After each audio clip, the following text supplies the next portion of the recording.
Well, we're here on a gravel pit, a very cold weather gravel pit, albeit a beautiful blue sky, lovely day, but it's been very, very cold over there. Half the lake's frozen.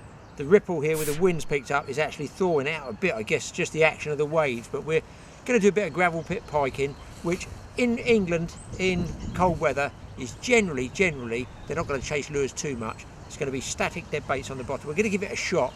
I've personally never been here. Mike did a film here at Sandhurst Fishery on carp. That's up on our playlist. And I've never, do you know what, I've lived around this way and I've never even been here before.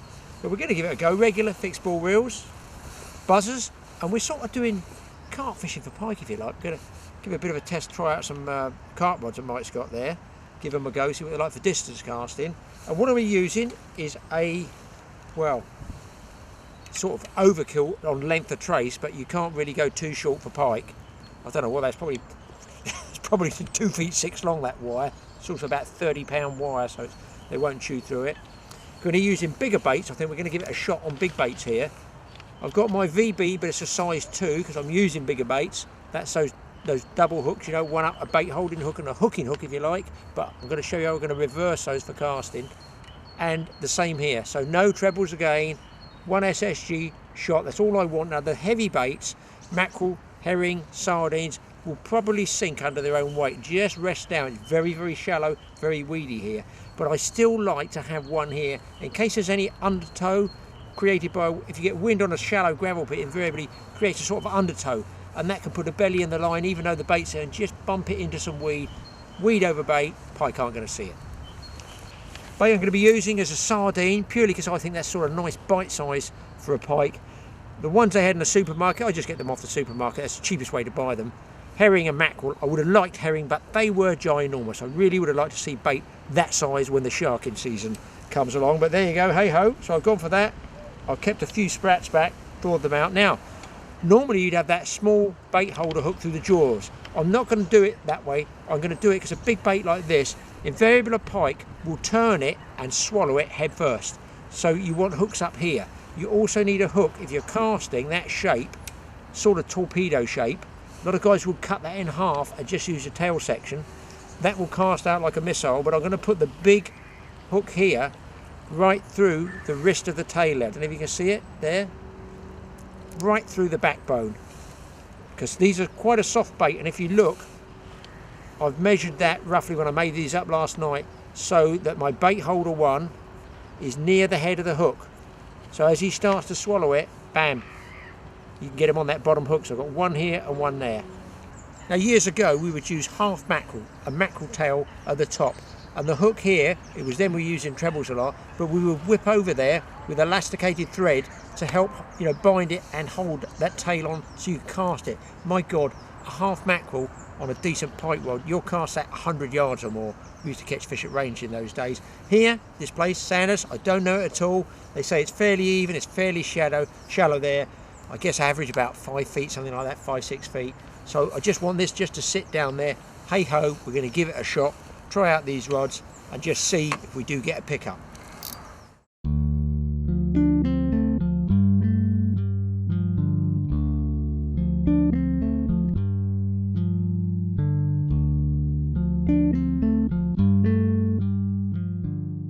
Now if you're looking to get into pike fishing and you're coming from a carp fishing background, you don't need to go out there and buy all the latest pike gear.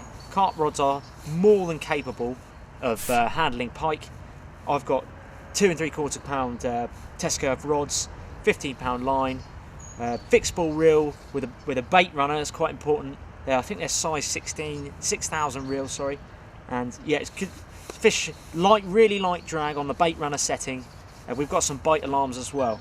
So all your carp gear that you've got is more than capable enough, especially your landing net and your unhooking mats. So you've got all the gear.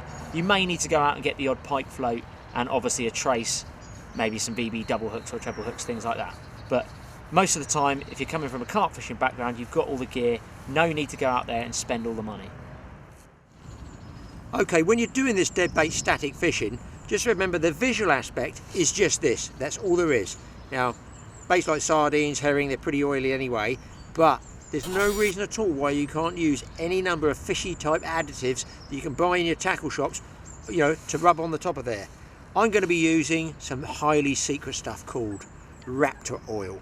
I think this would run a sewing machine. It's gone very, very clear. This is my premium one that I make. I'm going to dip a little bit in the head there. You don't need much. Just turn it upside down, smear it all over. I mean, look, who knows? If that's laying on there, you're going to see when I put this over the water, just watch the oil drip off on the water. You can see it there. You can see the colour on the water coming off the bait. There you go.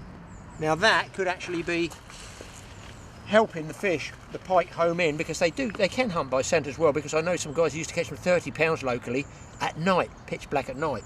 That's a long time ago, but hey ho, they were fishing all night for them, and they did catch them close in, by the way. If you go night fishing for pike, they will come close in. Let's fire this guy out, set the other rods up, and we just sit here and give it a go.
Well, at the moment we've got some big sardines ledgered out there at distance, hoping really to try and single out the big fish.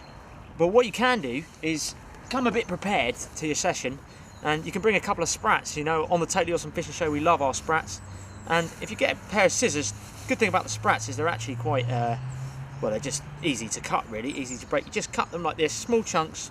We'll do it down there, about that distance, a couple of chunks, and you can almost, like shark chumming really, chuck these in the margins. Just chunk up a couple of sprats, chuck them in the margins under overhanging trees, because pike tend to come in at night and feed off all the, they hunt on the small, basically bait fish really, the roach and perch and things like that have been feeding on people's ground bait.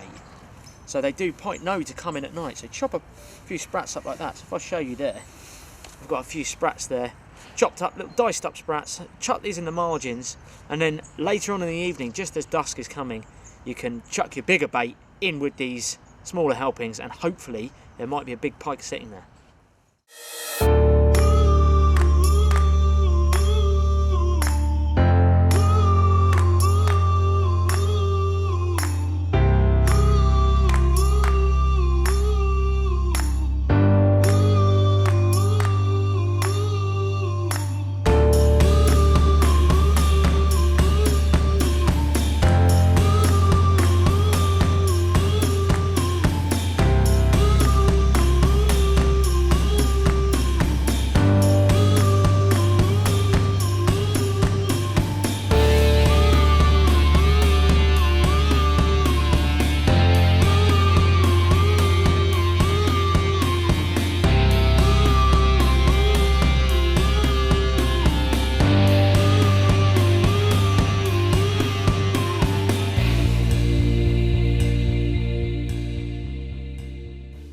Well, it's pretty slow on the dead baits at the moment, not had any luck.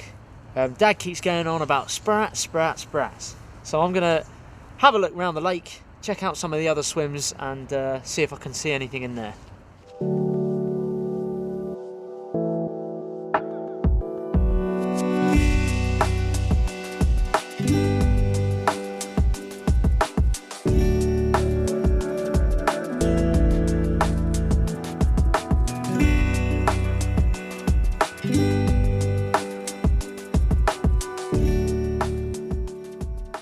Well, do you know what's the best thing about Mike going?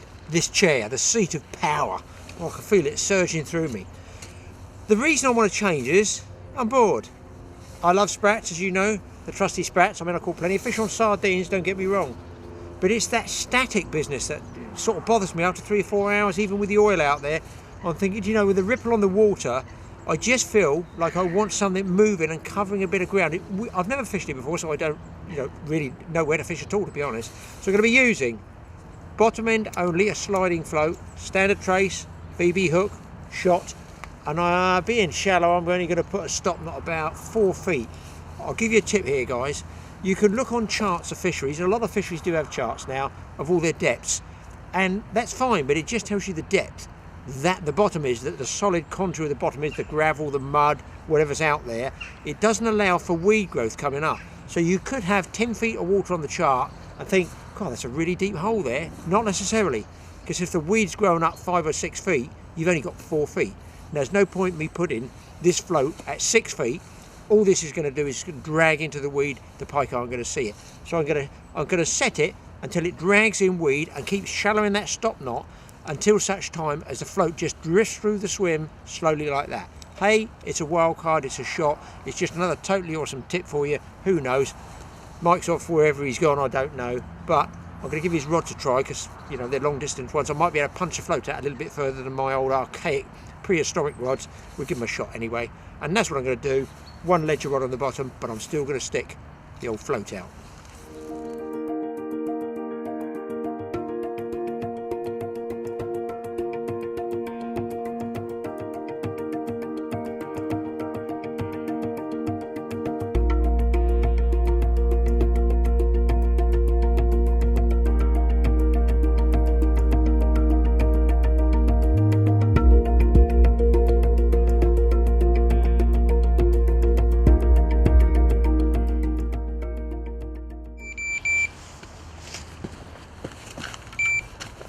Guys, you just got to pick up on the float, set the drag.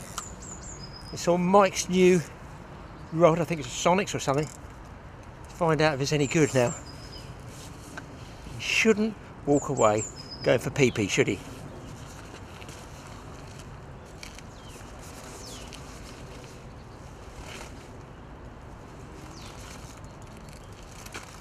Man, he's miles away.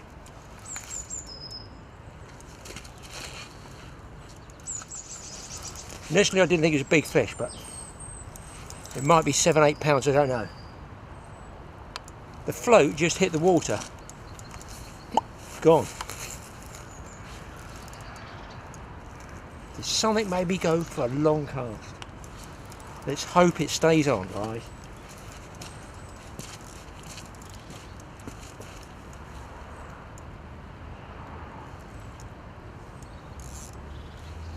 One of the problems when you got a new reel, you're not sure the drag setting. I don't know quite how much pressure's on this one. Ooh. Oh, I say, ladies. See if we can get you a little bit closer here in case it falls off. We hope it doesn't. We hope it doesn't. He's been very docile, and this is what you get in the winter. A docile fish, just lay there till I can get.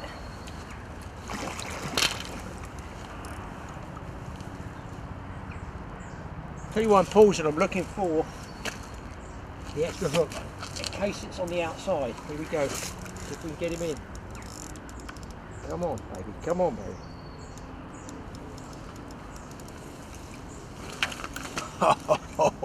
Success in every totally awesome packet.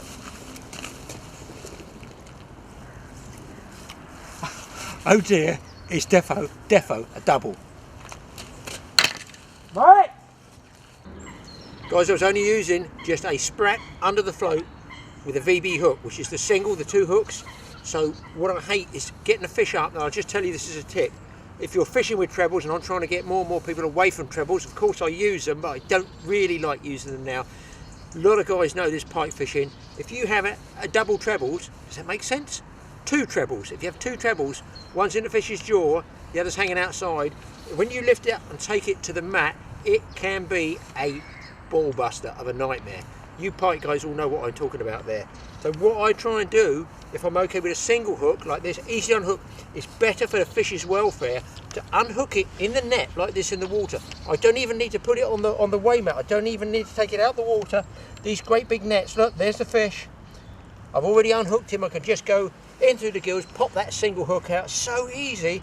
I haven't even taken the fish out. All I do is take him out for weighing. But what you can do, I can bring, I'm going to get it in a second here. I can bring the weigh bag here. You can do everything over the water. I'll show you. Generally a sleeve rolling up job, which in the winter can be a bit cold.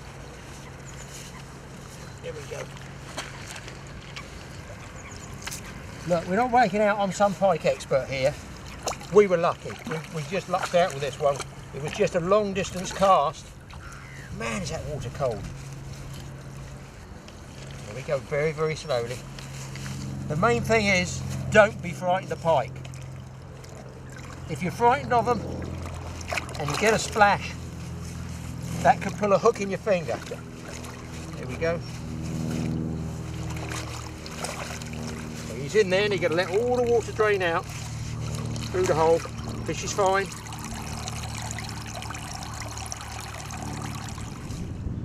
And there we go.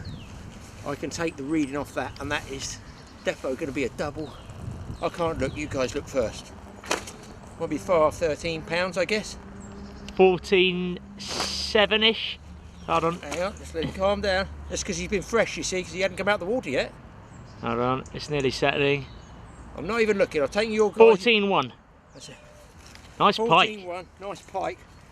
What a lucky result. I just did one long cast. Well, you know what it is, sprat, but float fished. So maybe the fish are just off a ledge or something out there, I don't know. But my first fish here at Sandhurst, still in the water, you'll note. What a crackerjack.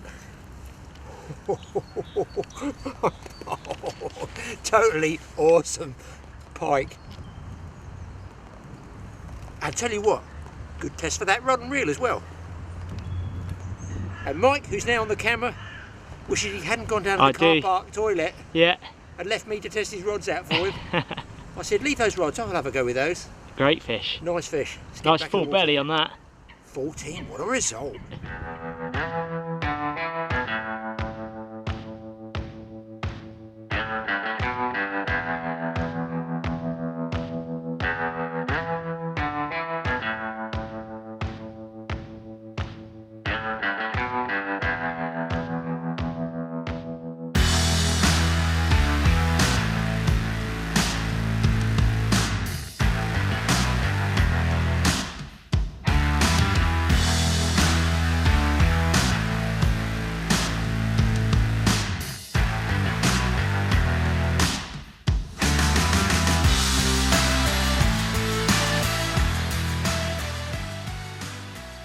We got lucky with that fish. The sun's gone down, the temperature is falling off the end of the cliff. There's a huge glacial iceberg or something that's actually broken free. I've got to call it from the main ice pack. That makes me sound good, doesn't that? And it's drifting in. It's going to shut us down. We won't be able to cast where we want to cast anyway. Plus, it's a trifle chilly. So I hope you enjoyed it. It just goes to show you we were on what we call a DB, a double blank. And just by making a little change to a float, you know, keep adapting, keep changing, keep thinking. Do you know what? You just get that one fish to salvage the session. Thanks for watching. We'll see you again on the Totally Awesome Fishing Show.